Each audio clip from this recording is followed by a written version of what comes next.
Halo, selamat datang di channel Rumus-Rumusan. Pada video kali ini, kita akan membahas tentang rumus if dengan fungsi n. Untuk teman-teman yang ingin belajar rumus if dengan fungsi n, teman-teman bisa tonton video ini sampai habis ya.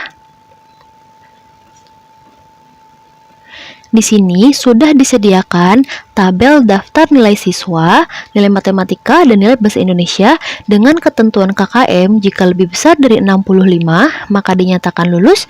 Jika kurang dari 65, dinyatakan tidak lulus. Kita akan menggunakan rumus if dengan fungsi n untuk menentukan mana yang lulus dan tidak lulus. Nah, fungsi utama rumus if dengan fungsi n ini adalah untuk menghasilkan nilai true jika semua argumen yang diuji bernilai benar, dan false jika salah satu argumen bernilai salah. Untuk gampangnya, fungsi n ini adalah kebalikan dari fungsi OR yang sudah kita bahas di video sebelumnya. Nah, untuk rumusnya kita akan coba tuliskan dahulu ya. Nanti kita akan baca rumusnya setelah kita tuliskan. Langsung saja ya.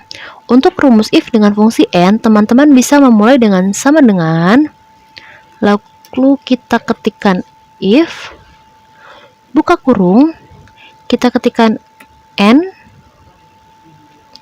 buka kurung, arahkan kursor pada nilai yang pertama, nilai matematika, lalu masukkan logical test pertama,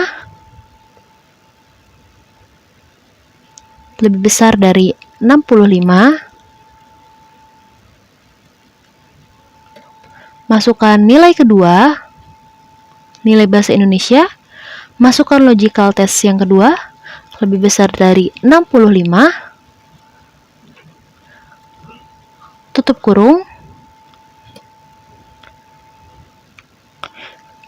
dinyatakan lulus jika lebih besar, atau dinyatakan tidak lulus jika kurang dari 65.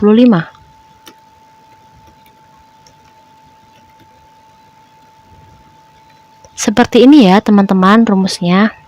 Nah, jika kita baca rumusnya, maka rumus n ini akan terbaca jika nilai matematika lebih dari 65 dan nilai bahasa Indonesia lebih dari 65, maka lulus. Jika tidak, maka tidak lulus. Nah, syarat dari fungsi n ini adalah kedua nilainya harus lulus, baru dinyatakan lulus. Jika salah satu nilai kurang dari 65, maka dinyatakan tidak lulus. Kita langsung enter saja ya rumusnya ya. Nah, seperti ini. Dinyatakan lulus karena dua nilai ini dua-duanya di atas KKM atau di atas 65. Lalu bagaimana dengan nilai Dewi sampai dengan nilai Yuli? Kita akan coba menentukan nilainya ya. Langsung saja kita arahkan ke kanan bawah kursornya, lalu kita double klik di simbol plus berwarna hitam, atau kita klik 2 kali, maka akan muncul hasilnya. Mana yang lulus dan mana yang tidak lulus. Terlihat ya teman-teman, jika salah satu nilai ada yang tidak lulus atau di bawah KKM, maka dia tidak lulus. Seperti ini.